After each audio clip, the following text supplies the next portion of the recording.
Assalamualaikum warahmatullahi wabarakatuh. Alhamdulillahirabbil alamin. Wassalatu wassalamu ala asrofil anbiya'i wal mursalin wa ala alihi wasahbihi ajma'in amma ba'du.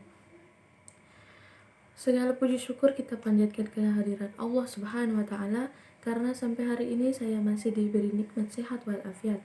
Semoga materi hari ini selalu diberkahi Allah Subhanahu wa taala. Sebelum masuk ke materi, saya mengucapkan terima kasih kepada Bapak Adi Mursalin SEMMCP CHCM yang telah mengizinkan saya menyampaikan materi hari ini. Baiklah, sebelum masuk ke materinya, saya ingin memperkenalkan diri terlebih dahulu. Perkenalkan, nama saya Wardah Qoniah, NIM 1201622, Prodi Akuntansi Syariah, kelas 3B. Langsung saja masuk ke materinya tentang pemeran pemasaran dalam Islam. Yang pertama yaitu pemeran pemasaran dalam Islam suatu bisnis maupun perusahaan. Yang pertama, ada sektor bisnis.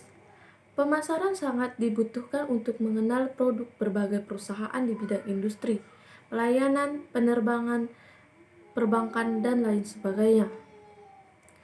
Dalam sektor profit, penawaran kerap digunakan sebagai upaya promosi organisasi, perguruan tinggi, rumah sakit, dan berbagai kelompok kesenian atau komunitas lainnya untuk menarik peminat. Bahkan berbagai instansi pemerintah juga mengeluarkan kampanye pemasaran yang bersifat sosial, seperti kampanye anti rokok. Yang terakhir ada dalam sektor internasional. Pemasaran kerap digunakan oleh perusahaan multinasional yang bertujuan meningkatkan pemasaran global. Lanjut ke soal yang kedua. Surah Al-Has ayat 77. Di sini posisi saya sedang berhalangan, saya langsung saja ke kandungannya. Kandungan dan apa hubungannya dengan pemasaran? Kandungan dari ayat tersebut, gunakanlah harta yang berlimpah dan nikmat yang bergelimpah sebagai karunia Allah kepadamu. Ini untuk bekal kekuatan kepada Tuhanmu dan mendekatkan diri kepadanya. Dengan mengerjakan berbagai amal pendekatan diri kepadanya, yang dengannya kamu akan memperoleh pahala di dunia dan di akhirat.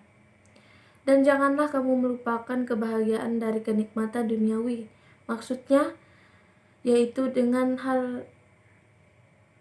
dihalalkan oleh Allah berupa makanan dan minuman, pakaian, rumah, dan perkawinan.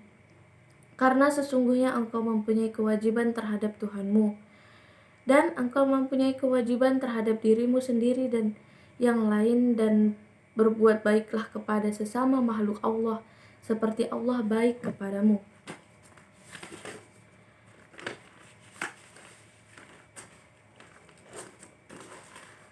Selanjutnya, soal nomor 3. Apa yang dimaksud adil? Harga yang adil adalah harga yang dibayar untuk objek yang serupa. Harga ini tercipta atas kekuatan permintaan dan penawaran antar penjual dan pembeli, tanpa adanya unsur paksaan antar pelaku pasar. Harga yang adil ini juga adalah harga yang tidak menimbulkan eksploitasi atau penindas, yaitu kezaliman, sehingga merugikan salah satu pihak dan menguntungkan pihak yang lain. Harga yang adil itu harga yang sesuai dengan kualitas yang saling menguntungkan. Soal nomor 4 yaitu bagaimana sistem pasar dalam ekonomi Islam. Dalam sistem ekonomi Islam, pada dasarnya yang diutamakan adalah kebebasan. Masyarakat diberikan kebebasan untuk melakukan transaksi barang atau jasa. Akan tetapi kebebasan yang ada dalam ekonomi Islam bukanlah kebebasan mutlak, seperti yang ada dalam ekonomi kapitalis. Dalam ekonomi Islam, kebebasan itu juga dibatasi oleh aturan-aturan tersebut, di antaranya tidak merugikan orang lain dalam berinteraksi atau transaksi, dan mengutamakan kemaslahatan bersama dalam kegiatan ekonomi. Selanjutnya soal nomor 5. Prinsip-prinsip pasar dalam Islam dan jelaskan. Yang pertama, ada ad-ridho. Semua transaksi yang dilakukan harus berlandaskan kerelaan antar tiap pihak. Yang kedua, ada persaingan sehat. Semua mekanisme dan kegiatan dalam pasar akan aman jika terdapat persaingan sehat. Mekanisme pasar akan terhambat jika terdapat penimbunan atau monopoli. Monopoli berarti pengadaan barang yang penahanannya dapat membahayakan konsumen atau banyak orang lain. Contohnya seperti penimbunan dalam hal bahan pokok untuk kehidupan kita sehari-hari. Yang ketiga ada kejujuran, pilar penting dalam Islam. Islam secara tegas melarang melakukan kebohongan dan penipuan dalam bentuk dan keadaan apapun, termasuk dalam mekanisme pasar. Dalam hal ini kejujuran merupakan nama lain dari kebenaran itu sendiri. Artinya kita dituntut untuk selalu bersifat jujur, karena itu membuat kita menjadi lebih tenang. Yang terakhir ada keterbukaan dan keadilan. Segala transaksi dan kegiatan dituntut untuk selalu benar dalam pengungkapan kehendak dan keadaan yang sesungguhnya. Artinya kita di sini bersifat adil dalam penimbangan atau hal lainnya. Selanjutnya soal nomor 6. Jelaskan harga dan persaingan sempurna pada pasar Islam. Dalam konsep Islam, pasar dapat berperan aktif dalam kehidupan ekonomi jika prinsip persaingan bebas dapat berlaku secara efektif. Investasi harga diri berbagai pihak seperti negara ataupun sektor pribadi lain dengan kegiatan monopolistik tidak diharapkan pada dasarnya. Hal tersebut dikarenakan pasar tidak membutuhkan kekuasaan yang besar untuk menentukan apa yang harus dikonsumsi dan diproduksi. Suatu barang memiliki kualitas yang baik, maka wajar jika harga tersebut mahal. Akan tetapi jika suatu barang kurang baik kualitasnya, sudah patutnya dijual dengan harga murah. Lanjut, nomor 7. Jelaskan apa yang diketahui tentang hisbah dan pengawasan pasar. Hisbah adalah sebuah institusi atau lembaga keagamaan di bawah kendali pemerintah yang mengawasi masyarakat agar menjalankan kewajibannya dengan baik serta menjauhkan kemungkaran. Hisbah tidak hanya bertujuan memungkinkan pasar dapat beroperasi dengan bebas dalam penentuan harga, upah, laba oleh kekuasaan permintaan dan penawaran, melainkan juga menjamin bahwa semua agen ekonomi dapat memenuhi tugasnya masing-masing dan mematuhi peraturan hukum Islam yang berlaku. Contohnya, lembaga MUI. Nomor 8 yaitu kandungan surah An-Nahl ayat 90. Di sini Allah memerintahkan umat Islam berlaku adil serta memberikan hak kepada kerabat. Allah Subhanahu wa taala juga melarang perilaku keji, mungkar dan permusuhan. Perintah itu dibuat agar hambanya bisa mengambil pelajaran dari tiap peristiwa. Allah selalu memerintahkan umat Islam berlaku adil karena berlaku adil adalah sifat yang baik maupun kita lakukan dalam kehidupan kita sehari-hari. Selanjutnya nomor 9. Jelaskan mekanisme pasar pada masa Rasulullah, Khulafaur Rasyidin, Bani Umayyah dan Bani Abbasiyah. Langsung saja yang pertama, Rasulullah. Mekanisme pasar sangat dihargai dan diduduki Rasulullah SAW secara tegas, menolak keberadaan kebijakan tentang penentuan harga apabila terjadi kenaikan harga di Madinah kala itu. Selama kenaikan yang terjadi diakibatkan oleh kekuatan permintaan, penawaran yang murni serta tidak berlandaskan dorongan monopolistik dan monosonistik, maka tidak ada alasan untuk tidak menghormati harga pasar. Yang kedua, Khulafaur Rasyidin, pemimpin agama yang dipercaya untuk meneruskan kepemimpinan setelah Rasulullah SAW wafat. Khalifah pertama yang ditunjuk untuk memegang tombak pemerintahan adalah Abu Bakar As-Siddiq. Tidak hanya diketahui kebijakan mengenai harga yang dibuat oleh Abu Bakar, akan tetapi sebagai orang UKH yang berprofesi sebagai pedagang, Abu Bakar menjalankan praktik perdagangan secara syariah telah ditetapkan sebelumnya oleh Rasulullah SAW. Yang ketiga, Bani Umayyah.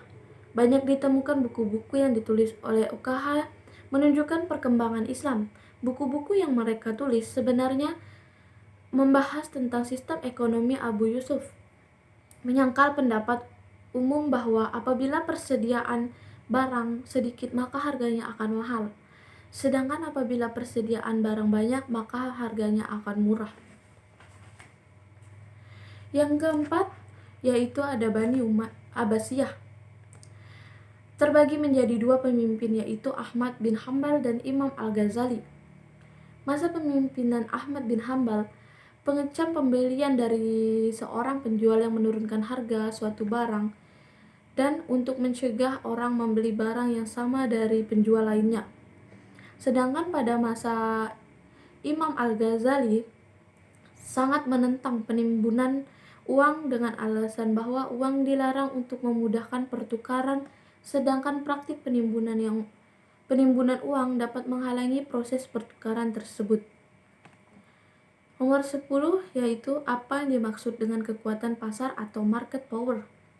Yang saya ketahui, market power ini adalah kekuatan pasar atau market power merupakan suatu kemampuan pelaku pasar atau perusahaan dalam menaikkan harga baik barang maupun jasa dalam pasar tersebut.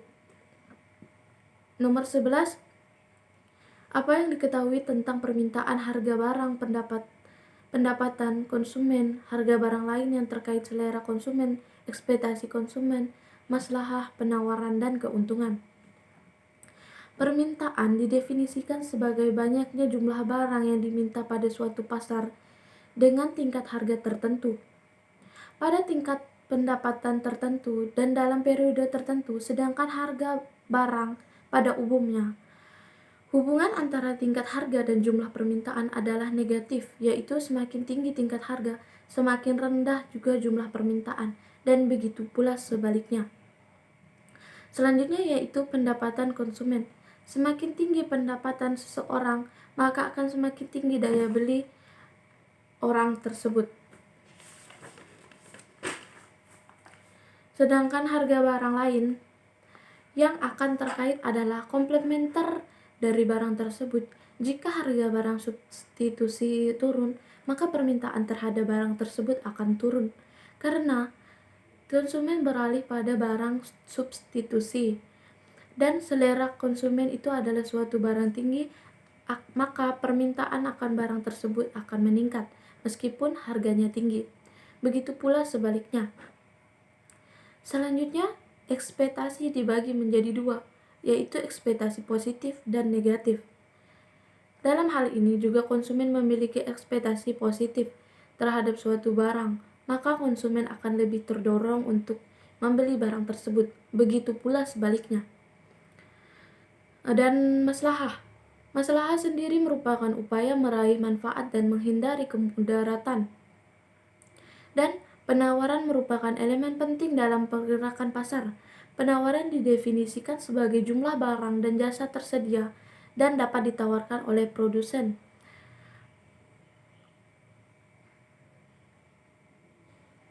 kepada konsumen pada tiap tingkat harga selama periode waktu tertentu. Yang terakhir yaitu keuntungan merupakan bagian dari maslahah karena dapat mengakumulasikan modal yang dapat digunakan dalam aktivitas lain. Selanjutnya nomor 12 yaitu jelaskan konsep keseimbangan pasar dan ketidaksempurnaan pasar beserta solusinya dalam Islam. Keseimbangan pasar merupakan situasi ketika semua kekuatan yang ada dalam pasar, baik permintaan maupun penawaran, berada dalam keadaan seimbang, sehingga setiap variabel seperti harga dan kuantitas yang terbentuk tidak di pasar sudah tidak lagi berubah. Sedangkan ketidaksempurnaan pasar merupakan suatu keadaan ekonomi yang tidak efisien, tidak sempurna.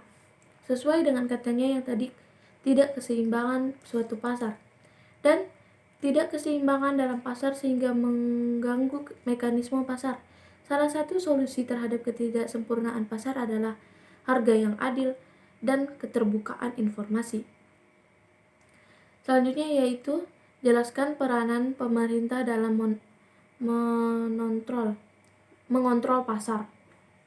Salah satu peran pemerintah dalam mengatur mekanisme pasar adalah menetapkan lembaga pengawasan pasar. Keberadaan institusi ini sebagai regulator dalam proses mekanisme pasar, terutama mengontrol harga dan para pelaku pasar.